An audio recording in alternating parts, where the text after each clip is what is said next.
Sehingga wali-wali itu dulu, saya berkali-kali cerita kalau ngaji, wali-wali dulu itu kalau ditawarin Allah masuk surga itu tanyanya satu, ya Allah di surga ada sholat enggak? Kalau enggak ada saya enggak mau. Kalau sampean pasti enggak tanya gitu, pasti itu sudah ada. Gini, enak mlebu swarga ora usah sholat mesti gitu. Sudah, jadi sudah lama sekali nganggap sholat itu problem. Dan itu berat masuk surga kalau begitu terus, itu berat.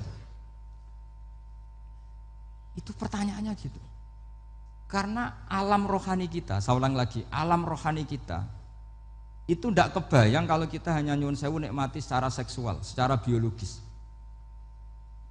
Makanya ada ulama ditanya, kenapa sholat itu lebih indah ketimbang nikmatal wiqo misalnya, nikmatnya hubungan biologis. Jawabnya ulama itu gini, lucu, jawabannya sederhana. Nikmatnya kamu punya anak itu apa? Jawabnya ulama itu lucu. Kalau sakit dia sembuh, kalau hilang dia datang. Saya ulang lagi ya, kalau sakit dia sembuh, kalau hilang dia datang. Sekarang orang tua yang punya anak sakit koma di UGD atau di emergency, itu senangnya tuh mengalahkan kesenangan apa saja. Kira-kira orang yang berhubungan intim atau yang hubungan biologis dengan orang yang sedang anaknya sembuh dari koma, senangnya senang mana? Senang yang melihat anaknya sembuh dari koma. Senikmat apapun hubungan biologis, seneng anaknya yang hilang ketemu. Nah, kalau anak ketemu saja orang seseneng itu, apalagi kita di surga, ketemu zat yang lama kita sembah, yang lama kita rindukan, yang lama kita rindu, kemudian ketemu di surga, maka tidak ada artinya surga tanpa melihat Allah Subhanahu wa Ta'ala. Memang harus dijelaskan secara rohani. Akhirnya orang ngerti bahwa nikmat tertinggi di surga adalah melihat Allah Subhanahu wa Ta'ala. Kan kalau anak-anak muda mungkin protes, ya enggak, ya enak kumpul sama widadari gini-gini. Wah itu kan yang trauma bojone jelek gitu. Wah itu yang bojone jelek mesti kesusu masuk surga karena itu sudah jelek, cerewet, nggak mati-mati kan gitu. Terus dia ingin masuk surga mesti niate welek, mesti pikiran pertama itu kumpul widadari. Tapi ada ulama yang bikin analogi tadi, misalnya istri kamu cantik, kemudian anak kamu sakit, koma. Hubungan dengan istri sama dengar berita anak kamu sembuh, seneng mana? Seneng anak sembuh. Sama anak yang hilang, seneng mana? Anak yang hilang ketemu. Maka terus ulama bisa menjelaskan itu. Kalau orang ketemu anaknya seseneng itu, apalagi ini ketemu Tuhannya yang bertahun-tahun disembah, kemudian tidak pernah melihat. Di surga itu nanti kita melihat Allah Subhanahu. Makanya Allah begitu bangganya mempromosikan surga. Surga itu apa? Surga itu wujuhu yauma idzin nadhirah ila rabbiha nadhirah, yaitu wajah-wajah berseri-seri dan melihat Allah. Itu tanpa dijelaskan seperti ini Anda akan janggal, enaknya di mana? Tapi setelah dijelaskan detail gini oleh ulama, maka kita akan tahu an-ni'matul uzma sing enggak ada perbandingannya adalah nikmat masuk apa? Surga karena melihat Allah Subhanahu wa Ta'ala.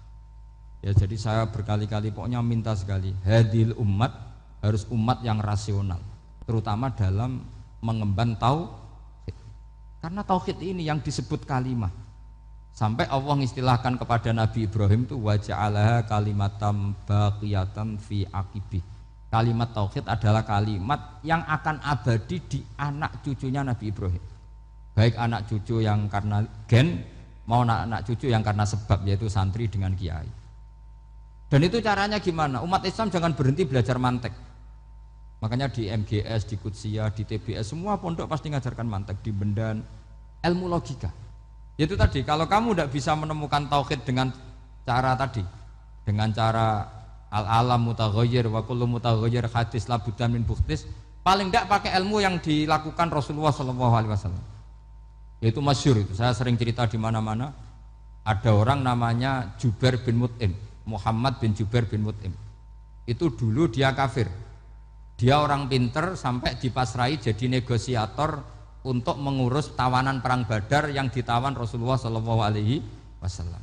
Ketika datang di Madinah, delalah pas maghrib, Nabi baca wattur wa kitabim mastur. Di antara ayat yang dibaca Nabi itu am khuliqu min ghairi syai'in. Masa manusia sebanyak ini kemudian mereka diciptakan oleh ketiadaan. Min ghairi syai'in itu oleh ketiadaan. Masa alam raya yang wujud ini, alam raya yang punya eksistensi ini kemudian penciptanya adalah ketiadaan. Padahal wal adamu la yakhluqu wa la yu'assiru wa la kadza wa kadza. Tentu sesuatu yang tidak ada itu tidak bisa dikatakan sebagai pencipta. Wong enggak ada, jadi faktor saja enggak mungkin apalagi jadi pencipta. Itu Nabi habis sholat langsung beliau sungkeman, ya Muhammad, saat ini juga saya iman. Karena logika yang dibangun ayat yang kamu baca itu menghabiskan semua logika saya. Intinya logika tauhid itu akan mengalahkan semua teori non tauhid. Itu yang disebut bal naqdhifu bil haqqi 'alal batili fayadmaghuhu fa idza huwa zahid. Kebenaran tauhid itu akan menghancurkan kekuatan apa saja. Fayadmaghuhu itu di tafsir Tobari disebut dorbatan tasujud dimah. Satu pukulan sing sampai menjadikan otak itu hancur. Makanya disebut damagho, dimah itu maknanya otak. Maka kamu jangan khawatir kalau Islam didiskusikan di Uni Soviet, didiskusikan di Kanada, didiskusikan di Korea, pasti kalimat tauhid akan mengalahkan kalimatul batil. Pasti ja'al haqqu wa zahaqal batil, innal batila kana zahuq. Tapi syaratnya kita harus kuat. Makanya saya ini senang sekali yang namanya ngaji itu, saya senang. Karena saya tadi bercita-cita ingin jadi dosen setelah mati. Karena di dunia sudah tidak jadi apa? Dosen. Saya ingin seperti Imam Amudi. Pertama ketemu Allah, beliau disuruh ngajar malaikat tentang ilmu apa? Matematika yang mengarah ke tauhid.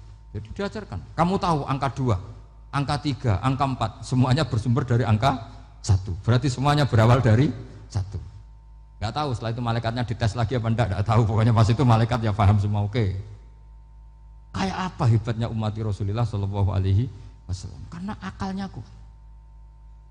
Sehingga kita harus kuat. Sehingga kalimat yang benar disebut kalimatu haqqin 'alaiha nahya wa 'alaiha.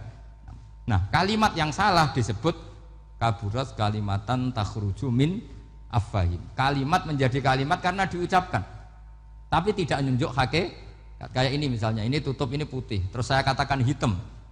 Berarti saya mengatakan ini hitam sebagai kata-kata karena diucapkan, tapi tidak pernah menjadi hakikat. Karena hakikatnya ini putih. Itu hebatnya Quran. Makanya Quran kalau gojlek orang kafir itu, gojlek orang kafir itu sebut apa? Kaburas kalimatan takhruju min afwahim. Tapi untuk kalimat tauhid dikatakan apa? Yusabbitu wal ladzina amanu bil qaulits tsabit fil hayatid dunya wa fil akhirah. Sebagian disebutkan wa ja'alaha kalimatam baqiyah. Kenapa kalimat tauhid itu kalimat yang abadi? Karena Allah sebagai Tuhan di dunia juga sebagai Tuhan di akhirat, dan selalu Tuhan pada masa yang tidak terbatas. Itu disebut wa ja'alaha kalimatam baqiyah. Kemudian umatnya Nabi mengganti kalimat yang gampang. Allah punya sifat baqo, punya sifat akhir. Maksudnya akhir itu la akhiralah. Terus semuanya. Yang paham ya alhamdulillah, yang enggak paham dikon ngapal wujud kidam baqo mukhalafatul hawadisi qiyamuhu binafsi wahdaniyat kudrat irada. Wes paham. Lah kok sing rada alim terus roh bedane iki sifat ma'ani iki maknawiyah. Cara Mu'tazilah ngene, cara ahli sunnah ngene. Wah itu sudah kejlimetan bocah. Sementing pokok wujud hitam. Nah, kenapa pertama yang disebut wujud? Karena yang membedakan kita dengan paham ateisme itu ya sifat wujud. Yaitu mereka mengatakan alam raya ini dimulai dari ketiadaan. Wah itu akal mana saja itu nggak bisa nerima, masa ketiadaan menciptakan sesuatu yang ada. Maka kata Ibnu Hajar al-Asqalani ketika mentafsirkan mensarai hadis, salasun mangkunna fihi wajata halawatal iman. 3 hal ini kalau kamu faham maka menemukan manisnya iman. Manis itu enak. Terus kata Ibnu Hajar al-Asqalani, masih ingat betul dalam sarahnya Fathul Bari, wa yusamma inda ahlil aql, misalnya al-iltizat al-aqli. Agama ini mengajarkan kenyamanan cara berpikir. Coba kalau sampean seorang doktor atau seorang profesor atau seorang pinter, kemudian kamu dipaksa mengimani bahwa alam ini diciptakan oleh ketiadaan, itu bisa tidur gak? Oh tidak bisa tidur. Sampean misalnya orang pinter dididik di kampus atau dididik di pondok, alam ini yang wujud, yang menciptakan itu sesuatu yang tidak wujud, kamu bisa tidur gak kira-kira? Ini guru apa? Ini sarap ini. Mosok hadil maujudat khalaqahal adam, sesuatu yang wujud diciptakan ketiadaan. Tapi agama ini membawa sesuatu yang menyenangkan untuk akal, yaitu hadhil maujudat khalaqaha wajibul wujud. Maujudat yang wujud ini diciptakan super maujud, yaitu oleh bahasa pondok disebut wajibul wujud. Kan terus seneng, wajar dong kalau sesuatu yang ada diciptakan oleh yang ada. Nah tentu ada pencipta, terus ada super, disebut wajibul wujud.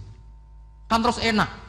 Nah, itu kata Ibnu Hajar al Asqalani disebut wajadah halawatal iman.